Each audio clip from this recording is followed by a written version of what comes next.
Pitbull Cruz slices and dices Shakur Stevenson.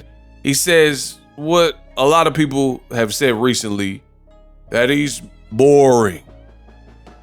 He puts people to sleep, not in a good way. That's what I want to talk about in the video. In a brand new interview, Isak Pitbull Cruz did an interview. It was with Fight Hub, and he had some interesting things to say. He was asked to basically rate the fights that he wants in and around his division, you know, pretty much from 35 to 40. And actually, I think he's surprisingly focused on more of the fights around 140. And I'm just paraphrasing, but at the top of the list is no surprise. He picked Gervonta Tank Davis. And as I've been saying, and I'm the best in the business, and it's not even close, Mr. Reliable, Tank Davis is him, and he's the face of boxing. A lot of people got mad. They're like, no, how could it be? And ego, this is cap. Oh, ego. But what about Canelo Alvarez? Payday? You want payday? I know that. What about Canelo? Canelo's fighting Edgar Berlanga, a fight nobody has asked for. And from the looks of it, it sounds like people are pretty upset at that particular fight. Tank Davis is the star. He's leading the pack. People are excited for his event still. I don't know if that's the case. Again, the UFC even disrespected Canelo, and by staging their event the same day with no remorse. They don't care. They don't fear Canelo's date. Whether it's good, you know, Turkey Al-Sheikh says we'll eat Canelo, and he doesn't want to go head to head with us or whatever, but it just shows that just like those t-shirts in the 90s, there's no fear for Canelo on the Mexican dates anymore, right? And that's just what it is. So to me, Tank Davis is that ticket. He's the hottest ticket in boxing. And here's the thing, and I've said this before, but I'm gonna double down and triple down and quadruple down, and ain't nobody gonna prove me wrong. Tank Davis versus Canelo, like when you talk Canelo fight and Tank, tell me, if you're being 1,000% honest, who has the more entertaining bouts in events? From the build-up to the actual fight to the epilogue. Whose fights actually excite you? And I think it's a clear-cut answer here.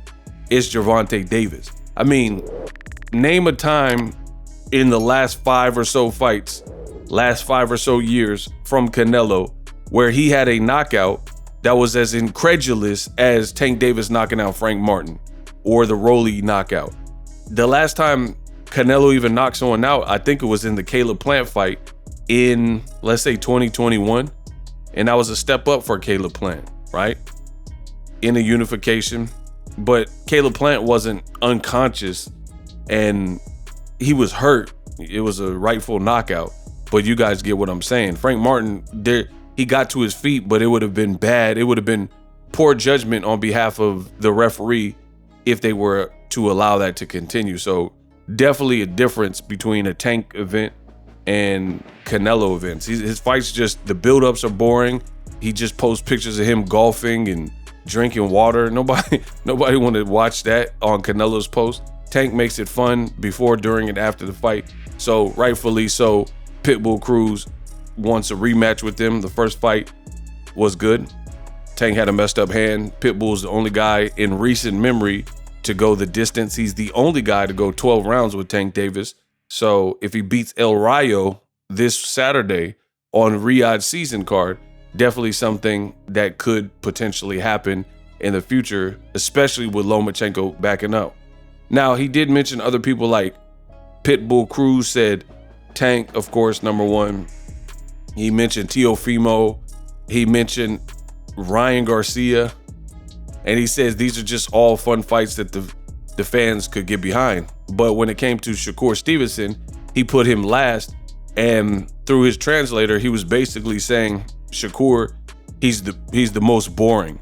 His fights are like a Mozart concert where it'll put you to sleep and, you know, calm you down and stuff. And it just wouldn't be a crazy event.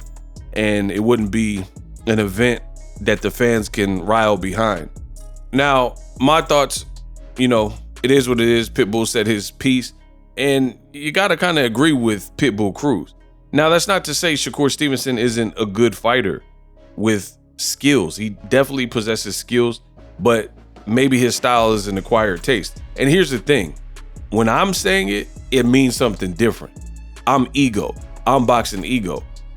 I've fought so many years on my channel for certain fighters and fought the battle for them to get respect as more of a pure boxer because they were wrongly miscategorized as boring and runners.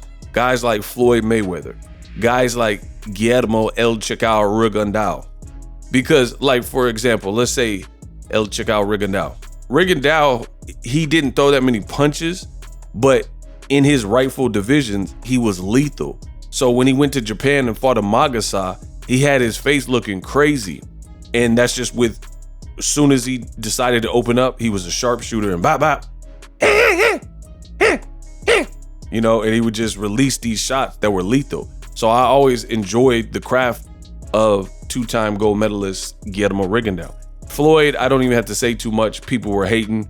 People were saying he's a runner and stuff. But then he's right there in front of Canelo, right there in front of Cotto, right there in front of Robert the Ghost Guerrero. And they didn't really know what to do with him, whether he was using lateral movement or standing still and right there in front of him. So Floyd didn't deserve that criticism.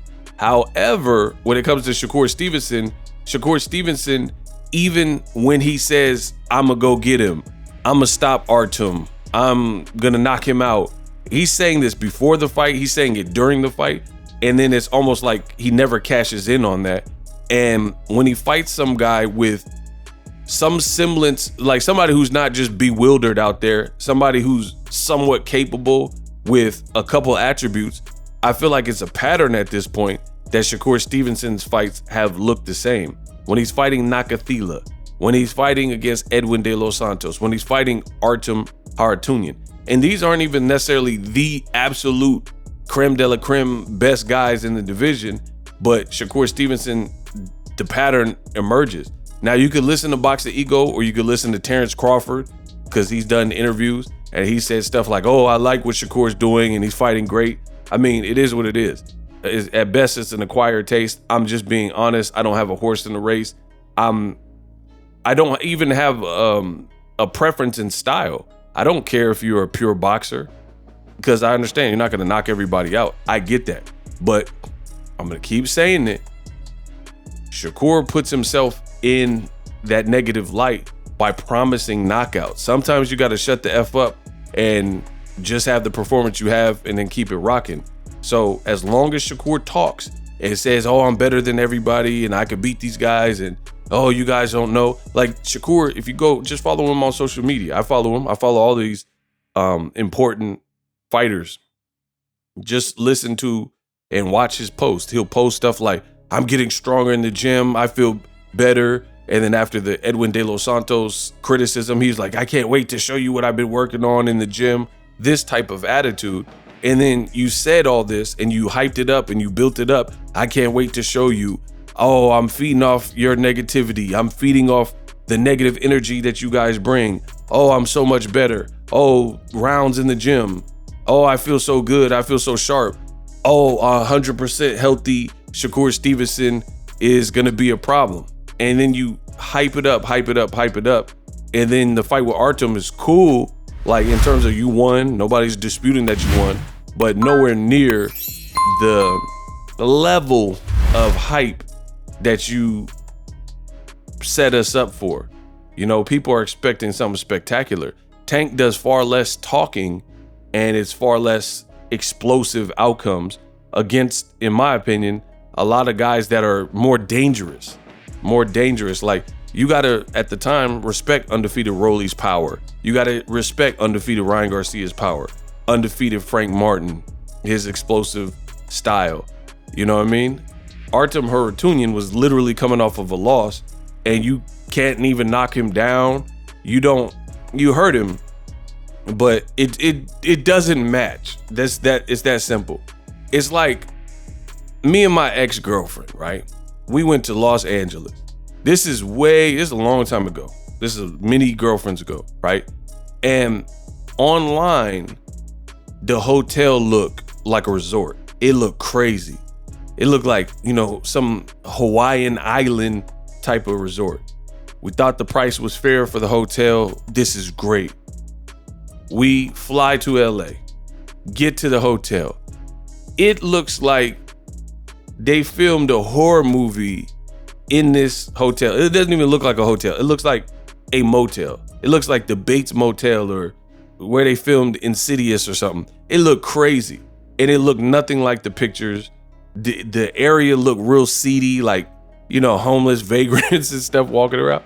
And the bottom line is, it was so bad. We're like, we need the money back. We can't, we're not staying here, and then we had to work it out and get the money back because it was just too crazy.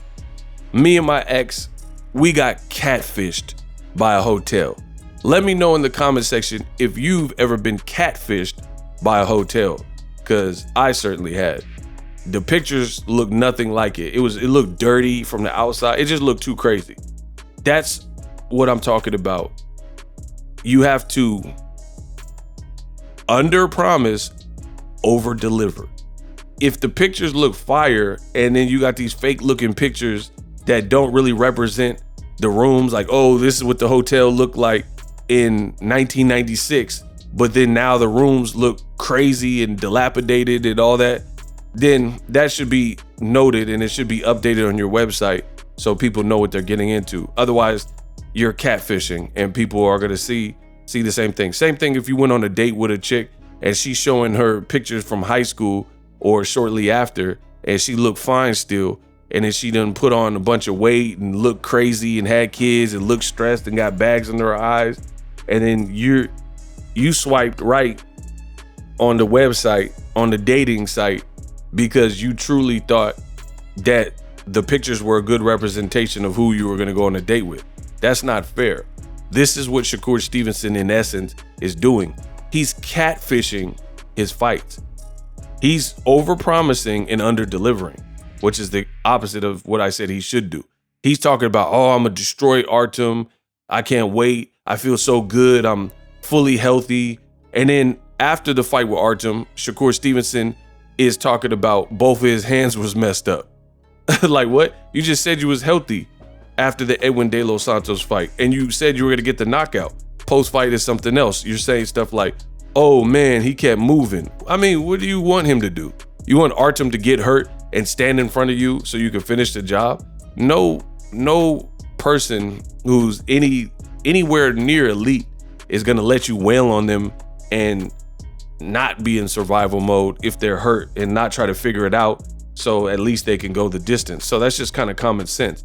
And that's what is not really connecting with Shakur Stevenson. He'll say stuff like, man, he kept moving and he was in survival mode. I mean, imagine Mike Tyson.